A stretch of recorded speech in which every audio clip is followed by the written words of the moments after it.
Welcome to Where Are They Now?, where we reach into the archives of Lenape, Shawnee, Cherokee, and Seneca High Schools and invite selected alumni to share their memories and fill us in on their career paths after commencement. Since Lenape's first graduating class in 1961, Shawnee's in 1972, Cherokee's in 1978, and Seneca's in 2005.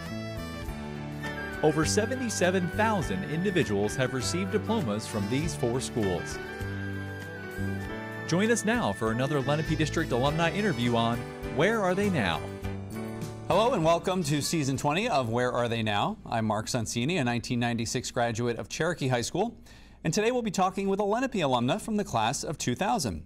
She is a documentary filmmaker residing in Mount Laurel, New Jersey. I'd like to welcome Dana Kalmey to the show. Dana, thanks for being here today. You're welcome. Thanks for having me. Great to have you here. I'm excited to hear about your career in filmmaking, but before we get to that, let's talk about your time at Lenape first. You grew up in Mount Laurel?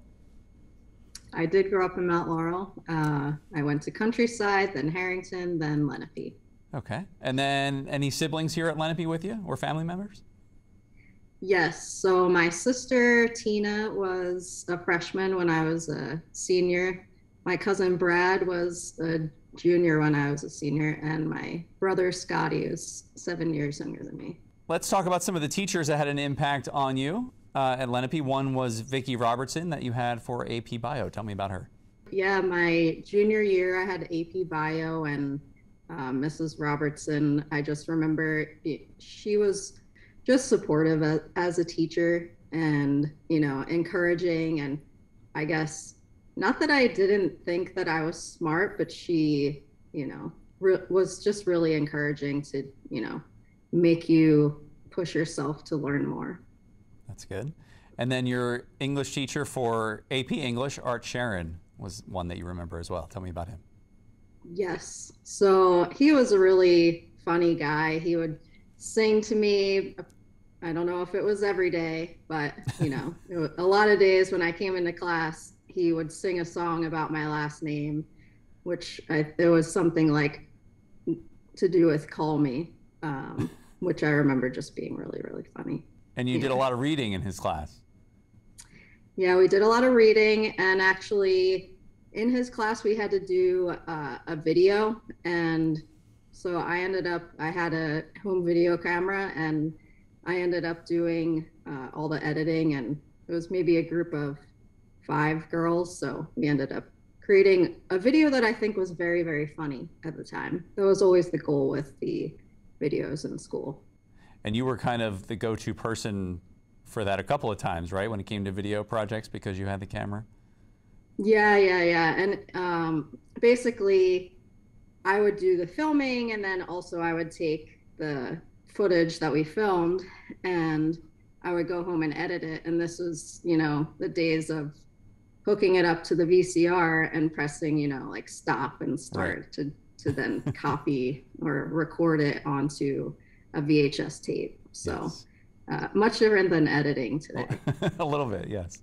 We'll get into that some more coming up. Let's talk about some of the activities you're involved with at Lenape. You did lacrosse and track for a year each. And for all 4 years at Lenape, you were on the soccer team. Tell us about that. Yes. So soccer I started playing when I was about 8 years old, and I played in middle school, and then I played at Lenape. I was on the JV team my freshman year, and then varsity the sophomore, junior, and senior years. Our junior year, we went to the state finals, and unfortunately we lost, but actually I have a pair of pants that say, I think it's 1998 South Jersey champs, and I still wear them all the time. Very cool. Surprisingly, they still fit. Well, that's a good sign. And then senior year, you were in the play Grease. Yes. I was in Grease my senior year. I was, you know, one of the extras. It was a lot of fun. I hadn't done any plays at all since like 4th and 5th grade. So had a good time with that. And Linda Hammond was the director. And some other memories from senior year, your senior trip to Disney, which is a lot of fun for a lot of people. And you had a close knit group of friends that you went with. Tell us about that. I had three really good girlfriends. We all called ourselves the Golden Girls, and we roomed together when we went to Disney. And you know, we liked playing pranks on each other when we were there. So Laura Finley, who was also a goalie on the soccer team. Okay. We played a prank on her. Basically, you know, we all went to sleep. Well, went to sleep, right. And she actually fell asleep. So we changed the times on the clocks. So it was like the middle of the night, and you know, there are all the chaperones that are sitting outside to make sure nobody escapes their room. Right.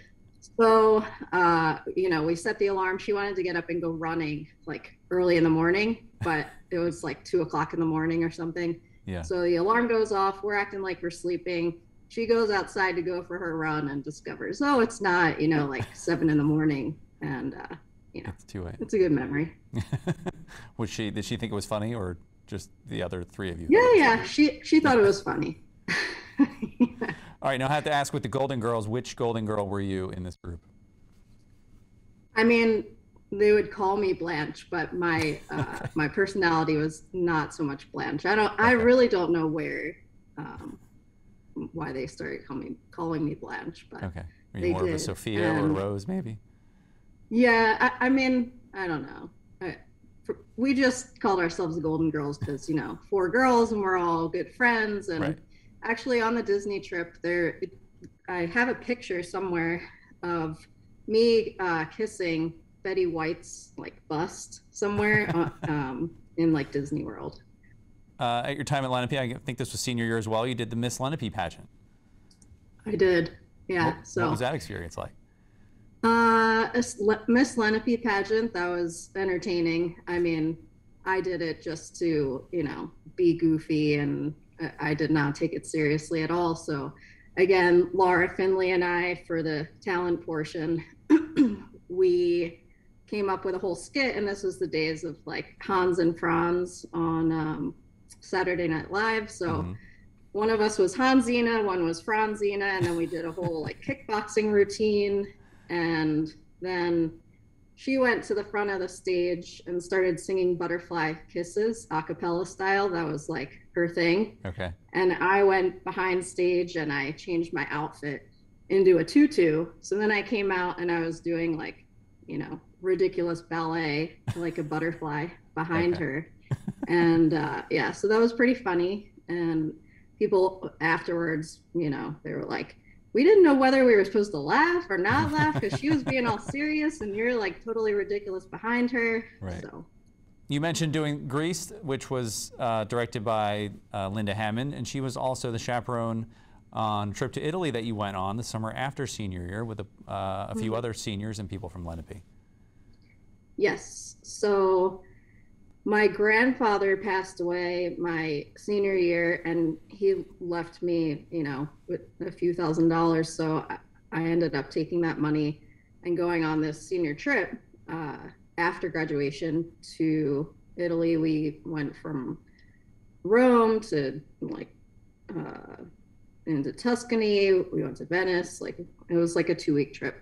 And very nice. So Mrs. Hammond, she was a chaperone on the trip, and you know, I was with a whole bunch of my really good friends. Photography classes were a big interest of yours at the time as well, and that's kind of really where you learned how to use a camera, right?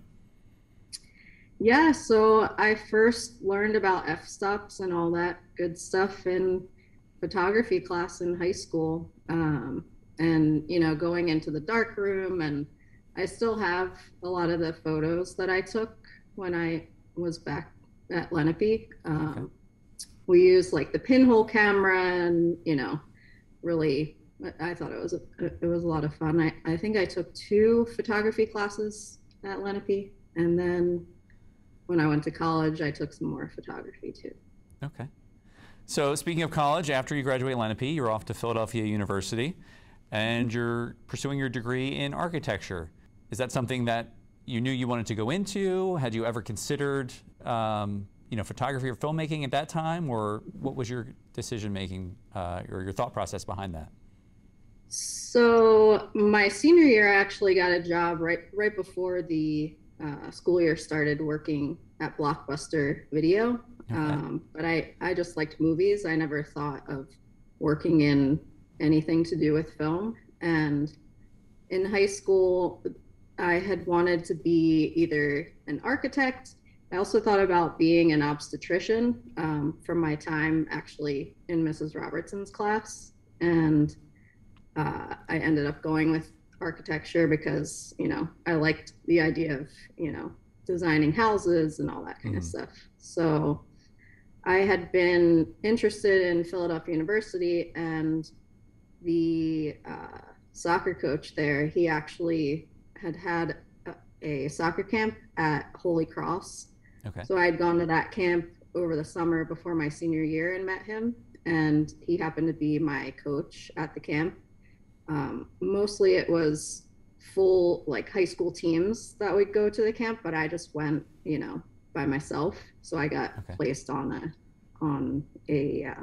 another team, and at that point he had started recruiting me, so I could do architecture and play soccer at Philadelphia University. And I don't know how much people know about architecture school, but it's very grueling basically. And when I went to visit the school, they said, oh yeah, architecture is known as architorture, because you're basically like awake all the time, pulling lots of all-nighters. And a lot of universities won't actually even allow you to play a sport as an architecture major. So Philadelphia University was pretty good. Was it your senior year you studied abroad in Italy again? So architecture at Philadelphia University, it's a 5-year program. Okay. So I ended up going to study abroad in my 4th year in the spring, and which was great because I was already done playing soccer. And then I was there from January until May, and that was back in Italy again. And I had a great experience there, and I love traveling. So okay, so you graduate from Philadelphia University and you start your career in architecture. Tell me about some of the bigger projects that you've worked on. Okay, so in architecture, I worked for a firm called Coplander Architects, which is based in Philly, and we could see City Hall like right from the window. So it was a really cool location. And I actually I ended up with that job kind of through my thesis advisor from Philadelphia University. Her husband was one of the partners at the firm. So I had interviewed there, and then I think I interviewed there over the summer right after I graduated first, and they didn't end up hiring me at that point. And then they got back to me maybe like 6 months or something later and ended up hiring me. And pretty much I was just telling someone about this. I like to try and make the office environment fun. And so like when I started working there, the first year when it was Halloween, I tried to get people to dress up for Halloween, and it was like 3 people out of like 45 people dressed up. And then, the next year I probably got like 10 or 15. And the next year it was like, more than half of the office was dressed up. And, I would play the April Fool's Day pranks, and, I had some pretty legendary pranks that people still talk about now. Good times working in architecture because of the people that I worked with, but it just wasn't for me to be in an office, 9 to 5. And so that's how I ended up quitting that job, and which was pretty crazy because it was during the recession, and I had survived like 4 rounds of layoffs, and people, it seemed like a strange time to be getting out of, leaving your job. Just needed to do something else. Did you have an idea what that was yet, or you weren't sure? No, I didn't know what I wanted to do at that point. I quit my job and I went to volunteer in Cambodia, Okay. and I was teaching architecture and coaching soccer. And I had also, when I was in college, I had done this program called Architecture and Education, which was basically like a college student and an architecture professional would then pair with a K through 8 teacher, and you would come in for the semester and you would teach the kids about architecture. So Okay. I ended up volunteering at the Green Gecko Project in Cambodia because one of the founders of that organization, she had an interior design background, Okay. and she saw what I had done with the architecture and education architecture and education project. And that ended up being a pretty life-changing experience for you, right? I know you It mentioned you kind of was. think of your life as before Cambodia and after Cambodia now. Yeah, yeah. So when I went to Cambodia, I actually had just bought my first digital SLR camera. Okay. And so I took all these photos while I was there, and I took tons of photos of all the kids that I was working with, and I got a whole bunch of them printed, and I, gave them the photos before I left. And then I came back, after my time there. And well, I went in between the college soccer season. So I went during the summer months because I had started coaching soccer at Philadelphia University after I graduated, and I was still working in architecture. Okay. And as you said, and I said, it was a life-changing experience for me. And, I part of the reason that I wanted to go there was because I didn't know anyone who had ever been there before. Okay. And the people were just amazing. And hopefully I'll be able to go back sometime soon. And you tried some interesting, and I use the term loosely, some interesting foods when you were there. Tell us about some of the Yeah. things that you ate. Yes. So I'm a very adventurous eater. Yes. And I had read that in this one town, people ate tarantulas. So we were going to be traveling through, and I was on a hunt for tarantulas while I was there. And one of my friends who was with me went to look for the biggest tarantula he could find, Oh, and I okay. found another one. So I was like, well, I'm going to eat this one. You can eat that one. So we both ate them together. Okay. It's fried. It doesn't taste bad. Okay. Like chicken? And I don't remember if it tastes like chicken or not. Okay. But it's just like crispy, and it was a little bit furry, I noticed. And I ate like cockroaches and big ants and Okay. yeah. So if you can try bugs, I recommend it. Okay. I will not be trying bugs, but for anyone out there who does, yes, go for the tarantulas. Okay, so you mentioned you had your camera with you and you took a lot of photos down there. And they came in handy because you ended up using a lot of them to apply to film school when you eventually came around to that idea. How did you get to that idea? What was the moment where the light bulb went off and said, this is what I want to do? So once I came back from Cambodia, I did some temp work in architecture at different firms, and I also was coaching soccer at Philadelphia University again. And I had a coaching email address. So there ended up being a documentary filmmaker who was doing outreach for his documentary called Pelada, and that basically is like means bare bones or like naked soccer in Portuguese. And so they had traveled around the world to like 20 something countries, and with the premise of does soccer bring people of different cultures together. So I watched this trailer and I was like, this seems like something that I would like to do. And so I just looked into some potential grad schools to go to for documentary film, and I found one in New York City, which was the School of Visual Arts. They had a social documentary MFA, and I applied. I used the pictures I took from Cambodia in my application because you had to have some kind of visual sample. I didn't have a video sample, but they would accept photos, and I got in, and the rest is history.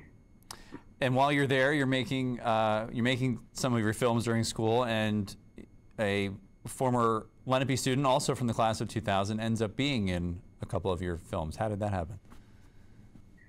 So when I went to visit the school, before I applied, Maria Scoris, who was on the Italy trip with me, and we had gone to school since second grade together, she lived in New York City at the time. So I met up with her, and she basically brought me to the school and, helped me get around New York City. She's been very supportive of my documentary career. One of my first films was about a henna artist in New York, and she worked at a tattoo parlor, and Maria was one of the people that she did henna on her hands. And then I had another film called Men on Women and Relationships, and basically I talked to guys from age 7 up to like 65 about love and all that good stuff.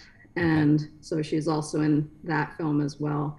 And actually last night she just sent me comments about my soccer film that I'm working on. So we, always keep in touch. Still keeping in touch. That's great. And we'll get to your soccer film in just a second. I want to talk first a couple of the earlier works that you've been a part of since starting your career in filmmaking. You worked on Trapped, a Sundance and Peabody Award-winning film. You worked on E-Team, another Sundance award-winning film. Dishonesty, The Truth About Lies, Backpack Full of Cash, which was narrated by Matt Damon. So the things that you've worked on have been on, worldwide. They've been on Netflix, Amazon Prime, HBO. What was kind of those first few projects working on that? What was that like for you? Did it reaffirm what you thought, that this is what I want to do? So when I was in my second year of grad school, basically, the first year you're doing all these short films and learning how to use the camera and edit and whatnot. And then your second year you spend working on a thesis film. And, the goal is to shoot a lot of what you're filming for your thesis film in between the first and second year in the summer months. And also as part of the documentary program, on like Thursday nights, we would have some kind of working professional come in and talk to you about, producing, budgeting, editing, all these different aspects of filmmaking. And there was one person who had come in, and I really liked her. And so I reached out to her. Maybe I got her contact info, after she spoke, and I reached out to her via email in like January of it was 2013 so it was my second year. Just saying like, hey, are you like looking for any interns or whatever? It's weird to be an intern when you've been a working professional, but I was willing to do, whatever had to be done at this point. So she said, no, we're not looking for anybody right now, but reach back out in like 2 months and we should be ready to go with something at that point. So I did that, and then they ended up bringing me on as an intern, and I would work like, 1 or 2 days a week while I was also finishing up my thesis film. And so then in November, so anybody who works in documentary, like basically the biggest film festival in the US that you want to get your film into is the Sundance Film Festival, and you submit your film in usually September or maybe October. It's usually like a rough cut at that point. And then in November, you find out if the film gets into the festival. And so they found out the film was selected, and there was still a lot of work that had to be done to actually finish it. So at that point, then they brought me on full time, and I basically worked on that project until it premiered at Sundance. And then after that, I got a job working with Yael Melamed at Salty Features, maybe like 2 months later. Yeah, so I worked with her on Dishonesty, the Truth About Lies, and that project was a lot of fun. After that, I started working with Dawn Porter on Trapped, which was a film that also ended up getting into Sundance. So, and that was in 2016, and I was actually able to go to the festival this time, and Very cool. so that was pretty cool to be there and Yeah. have like the special passes to get into the different events and that kind of stuff. Very nice. All right, so let's talk about a couple of the projects that you're working on now. The first one, which we sort of referenced earlier, is called The Last 90 Minutes. And tell us a little bit more about what that story involves with the Philadelphia University women's soccer team. I've been working on this project for like 10 years at this point, almost. Okay. I first approached my coach in July of 2012 when I was in school, saying, hey, can I like come and film you guys? And he said yes. I had to go through the process of getting approval from the university and all that kind of stuff. Okay. And this is George Dunbar is the coach, right? Yeah. So George Dunbar, he coached at Shawnee. He was a guidance counselor at Shawnee. Okay. And then he was my college coach. The Last 90 Minutes follows him and his 2012 team. And, we basically see if they're going to win this championship that he's spent 14 years trying to win. And every year the team is the best team in the conference. They get to the championship and then they lose. And so this year we think the team has 8 seniors and they're going to definitely win this year. So we follow them through and then see what happens. And then 7 years later, we go back and see what they're doing now and how being an athlete has influenced their lives once they have moved on from playing competitively. And it's been an interesting process. When I finished the film when I was in school, a lot of people said, oh, your movie is like done. And I'm like, I don't really think that it's done. And then I started working on all these other people's projects. And so it kind of like fell by the wayside a little bit. And then, but I always have wanted to finish it. Now, did you consider it not done because you had this idea of coming back years later and kind of following up, or you just felt like it wasn't, completely finished and polished yet? I felt like people didn't really care so much about women's soccer in terms of, getting it selected at festivals or like, pretty much just like the marketplace. I didn't think was that interested at that point. Okay.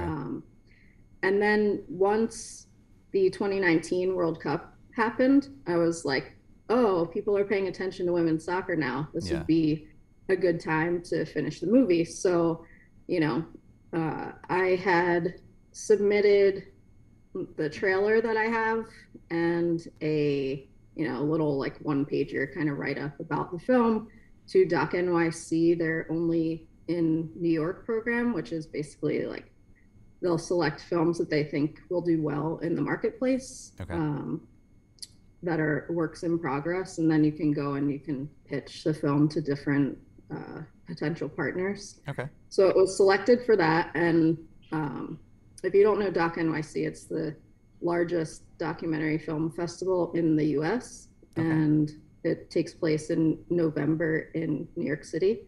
And so basically I went and made some relationships there. In 2020, I had a fundraising screening in Philly, in Manayunk, to try and raise some money to finish the film. And if you know anything about documentary film, just like it takes forever unless you have a really big budget to finish the project. So a lot of the time you're working on other people's projects while your own project, you're also trying to get done. Right now I am finishing The Last 90 Minutes. I'm really close to what's called picture lock, which is basically like, most of the film is going to be locked in terms of the things that you've shot, but you might still have like music and archival and basically all the finishing stuff. It's a very long process and can be very expensive. And yeah, people just have no idea what making a documentary really entails, Yeah, and when it's your film, you're kind of wearing all those hats, right? And doing all that stuff, so. I've produced, filmed, edited, directed, and I did bring on another producer who I met while working in documentary. She is also someone who played soccer. So she's been on my team for like the last 2 years, and she's been really helpful. And then also in the process of this, trying to pitch the film to people, one of the people that I spoke with, he watched the film and he was like, so why this team? And, I was never wanting to have my own voice or anything in the film from the beginning. Okay. I don't know how many documentaries you've watched, but, sometimes you'll see personal documentaries where the director is like a part of the film. Right. And that wasn't in my head when I first started the project. Okay. But then, I tried to fit this college team season into like the wider women's soccer story. Okay. And it didn't really feel right. And so this person basically was like, have you thought about putting your own voice into the film? And I thought about it for a little while, and I have ended up doing that now. So I think like every cut has gotten better and better. And I think like now you hear my voice in the beginning of the movie. I actually have a shot of a newspaper article from the state championship game at Lenape. I have a lot of like old things that I've written and stuff like from when I was like 9 and 10 years old. Okay. About playing soccer. And luckily my mom had like kept all that stuff and made a scrapbook for me. So I have found it, and I've actually now also included that in the film. And cool. So it kind of goes from like 1992 to like it's almost 30-year span. Wow. I think that the film encompasses in the end now. Well, it sounds great. We're definitely looking forward to seeing that. So as you said, you're working on that and a couple other projects as well. In your free time, I don't know if you have too much of free time, but I know traveling is something that you like to do. You've been traveling a lot to Hawaii for one of the projects you've been working on. Any of other places that are your favorites, or any place that you want to go? Still, Cambodia is one of my favorite places. I would love to do like a film there at some point.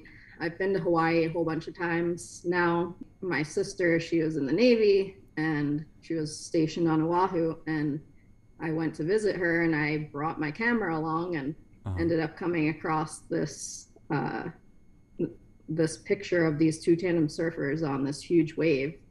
And I was like, what the heck is this? I've never heard of this before. Yeah. And they were talking about wanting to get tandem surfing into the Olympics, and they were just doing tandem surfing on the side. And I was like, okay, like if there's not been a documentary made about this, there has to be one. So yeah. I did some research, didn't find anything, and then just contacted them and was like, hey, would you like to be in a documentary? And they said, sure, let's talk about it. And I just, flew over to Kauai from Oahu and, spent like 5 days there. And when you're making a documentary, like you want to know that the people are going to be comfortable in front of the camera. Yeah. And they were just totally comfortable, really like forthcoming about their backgrounds and all kinds of stuff. Mm-hmm. And I started that project in 2016. So it's another really long-term project. Yeah. And,